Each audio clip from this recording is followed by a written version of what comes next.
ম্যাডামের দিকে তাকিয়ে দেখি ম্যাডাম সেখানে শুয়ে আছে আর শরীরে কাপড় নাই। আমি আমার টি শার্টটা খুলে ম্যাডামকে দিলাম। ম্যাডাম সেটা নিয়ে পরলেন। তারপর সেটা পরে আমার কাছে আসলো।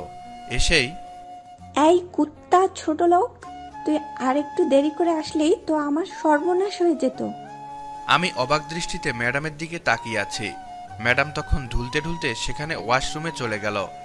আমি সেখানেই দাঁড়িয়ে রইলাম। কই একটু আমাকে ধন্যবাদ দিবে তা না করে উল্টো আমাকে গালি দিল। হায় রে বড় লোকের বেটি। কিছুক্ষণ পর তিনি বাহির হলো। ম্যাডামের দিকে তাকিয়ে দেখি আসার সময় যে ড্রেসটা পরেছিল সেটা আবার পরেছে। আমি ম্যাডামের দিকে এক দৃষ্টি নিয়ে তাকিয়ে আছি। এই তোকে কখন থেকে বলেছি চল, বাড়িতে যাব, কিন্তু শুনতেছিস না কেন? আর আমার দিকে তাকিয়ে কি দেখিস? না মানে, গালে হাত দিয়ে। চল তাড়াতাড়ি, বাসায় যাব। জি আচ্ছা চলুন তাহলে। তারপর গাড়ির কাছে গিয়ে গাড়ি স্টার্ট করলাম। ম্যাডাম গাড়িতে উঠলেন। আমি গাড়ি চালাচ্ছি আর ভাবতেছি, হায় রে ম্যাডাম একটু ধন্যবাদও দিল না। তারপর গাড়ি চালাতে লাগলাম। বাসার কাছে এসে গাড়িটা থামালাম। ম্যাডাম নেমে গেলেন আর আমার কাছে এসে, কালকে সকাল সকাল যেন আসিস, আমার ভার্সিটি যেতে হবে। আচ্ছা ম্যাডাম। তারপর গাড়িটা রাখলাম, গিয়ে শুয়ে পড়লাম। আমাকে বর্ষাদের বাড়িতেই একটা ঘর দিয়েছে।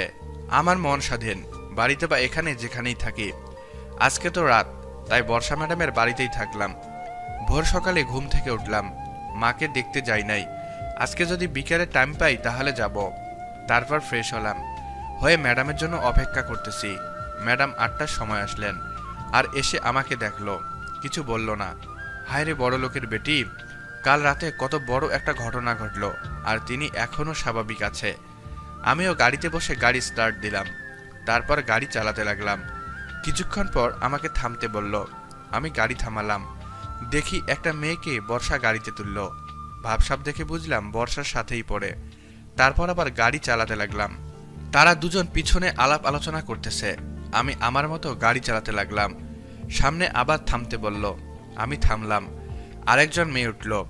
তারপর আমি আবার গাড়ি চালাতে চালাতে সামনে তাকিয়ে দেখি এটা তো সানজিদাদের বাসা যাওয়ার রাস্তা। আর সামনে তাকিয়ে দেখি সানজিদা দাঁড়িয়ে আছে। তখন বর্ষা ম্যাডাম আমাকে গাড়ি থামাতে বলল। আমি থামালাম। তখন সানজিদা গাড়ির কাছে আসে আর বর্ষার কাছে যায়, গিয়ে কথা বলে। আমার পাশে এসে বসে। আমি গাড়ি চালাতে লাগলাম। কেমন আছো জনি? জি ভালো আছি, তুমি কেমন আছো? তারপর আর কিছু কথা হয় সানজিদার সাথে। পিছনে বর্ষা এটা দেখে রাগে ফায়ার হচ্ছে। আমি সানজিদার সাথে আগে কথা বলি না, সানজিদাই আগে বলে। কিন্তু আমি কেমনে তার কথার উত্তর দিব না। আর বর্ষা ম্যাডাম আমাকে সানজিদার সাথে কথা বলতে না করেছে। কিছুক্ষণ পরে ভার্সিটিতে এসে পৌঁছালাম। পিছনে বর্ষা আর দুজন মেয়ে নামলো। সানজিদা নামার সময় আমার হাতের ওপর হাত রাখলো আর আলতো করে মুঠো করে ধরে থাকলো। থাকো কেমন? আমি গাড়িটা পার্ক করলাম।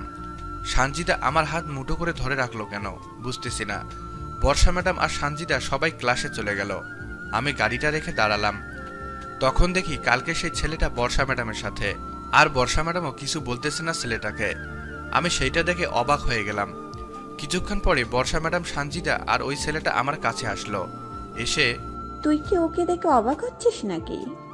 আমি মাথা নাড়ালাম। আসলে কালকে তোকে পরীক্ষা করলাম যে আমার যে সেক্রেটারি আর আমাকে কতটা নিরাপত্তা দিতে পারে। তাহলে থাক তুই, আর আমার ছুটি হলে যেন তোকে পাই, না পারলে না খবর আছে। তাহলে থাক তুই, আর ছুটি হলে যেন তোকে পাই, না পেলে তোর খবর আছে। এই বলে চলে গেল ম্যাডাম। আমি সেখানেই দাঁড়িয়ে রইলাম। হায় রে মেয়ে, নিজের ইজ্জতের কথা চিন্তা না করে আমাকে পরীক্ষা করল। আরে যদি বলতি তুই যে আমার সেক্রেটারি, সেই হিসাবে আমাকে কতটা নিরাপত্তা দিতে পারবি, তা না করে একটা অভিনয় করলি। যদি বলতি তুই আমার কতটা আগলে রাখতে পারবি, তখন না হয় বলতাম। কিন্তু আমি সেখানে অবাক হয়ে দাঁড়িয়ে রইলাম। কি ব্যাপার জনি, এমন করে কি ভাবো? ও আপনি, মানে তুমি? না তেমন কিছু না। চলো না ওই দিকটায় বসি। না মানে? কি মানে মানে করতেছো? এখানে তো অনেক স্টুডেন্ট আর আমি একটা চাকর, কেমনে তোমার সাথে বসবো? ওই চুপ, তুমিও মানুষ আমিও মানুষ, আর আমি বর্ষা না যে তোমাকে কথায় কথায় আঘাত করব। চলো। আচ্ছা চলো। তারপর আমি সানজিদার কাছে বসলাম। আচ্ছা তুমি লেখাপড়া করো নাই? করেছি তো, এইচএসসি পাশ করেছি, আর ভর্তি হয়নি। কি তুমি এতটা লেখাপড়া করছো? হুম, কিন্তু তারপর মা অসুস্থ হয়, তাই আর লেখাপড়া করতে পারি না। কেন, তোমার বাবা কোথায়? হি, আমার বাবা থাকলে তো। আমার বাবা অনেক আগেই মারা গেছে, আর আমার মা অনেক কষ্ট করে আমাকে লেখাপড়া করাইছে। আমার মায়ের অনেক আশা ছিল আমাকে পড়াবে, কিন্তু সেটা তো আর এখন সম্ভব না। এই যে বর্ষা ম্যাডামের সেক্রেটারি আমি, আর বর্ষা ম্যাডাম যেই রাগী, 1 মিনিট দেরি হলে আমাকে থাপ্পড় মারে, আমাকে কত অপমান করে। আর যদি লেখাপড়া করি তখন আরো বেশি করে করবে। তুমি জানো না তো, কালকে ম্যাডাম আমাকে সাথে নিয়ে ক্লাবে যায়, আর সেখানে ছোট ছোট নোংরা ড্রেস পরে একটা ছেলের সাথে নাচানাচি করে আর নেশা করে। অনেকক্ষণ নাচানাচি করে, তারপর ম্যাডামকে সেই ছেলেটা একটা রুমে নিয়ে যায়। আমিও তাদের সাথে সাথে যাই। কিছুক্ষণ পর ম্যাডামের আওয়াজ শুনি যে আমাকে ছেড়ে দাও। আমি তখন দরজা ভেঙে ভিতরে যাই, আর গিয়ে দেখি ম্যাডামের সাথে অশ্লীল কাজ করতে যাচ্ছে ছেলেটা।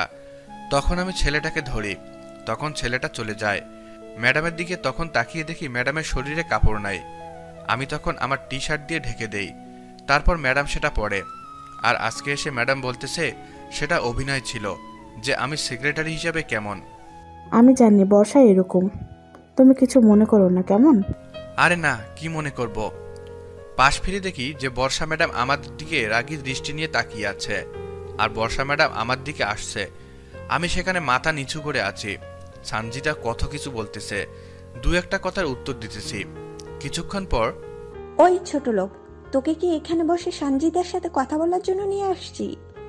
না মানে, আমার কলার ধরে টানতে টানতে গাড়ির কাছে নিয়ে যায়, আর গাড়ির কাছে নিয়ে ঠাস ঠাস করে চড় মারতে থাকে।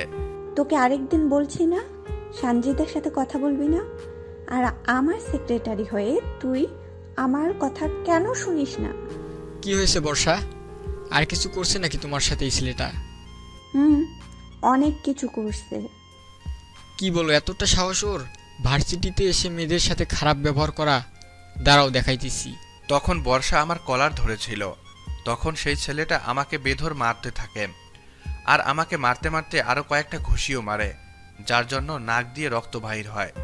বর্ষা ম্যাডাম সেখানে দাঁড়িয়ে থাকে, কোনো কিছুই বলে না, শুধু দেখতেছে। ওই তুই ওকে মারলি কেন? বর্ষার সাথে খারাপ আচরণ করেছে তাই মারছি। কিছু না জেনে মারতেছিস, যা এখান থেকে। ছেলেটা চলে গেল। তুই এখানে কেন?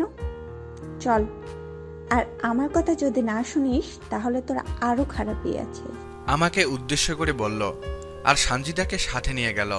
আমার মুখে মারার ফলে আমার নাক দিয়ে রক্ত পড়তেছে। হায় রে ম্যাডাম, আপনি আমাকে কোনো অপরাধ ছাড়াই মার খাওয়াইলেন। সানজিদা যদি না আসতো তাহলে তো। সানজিদাকে বর্ষা ম্যাডাম নিয়ে গেলেন। হায় রে ম্যাডাম, আপনি এতটা অহংকারী মেয়ে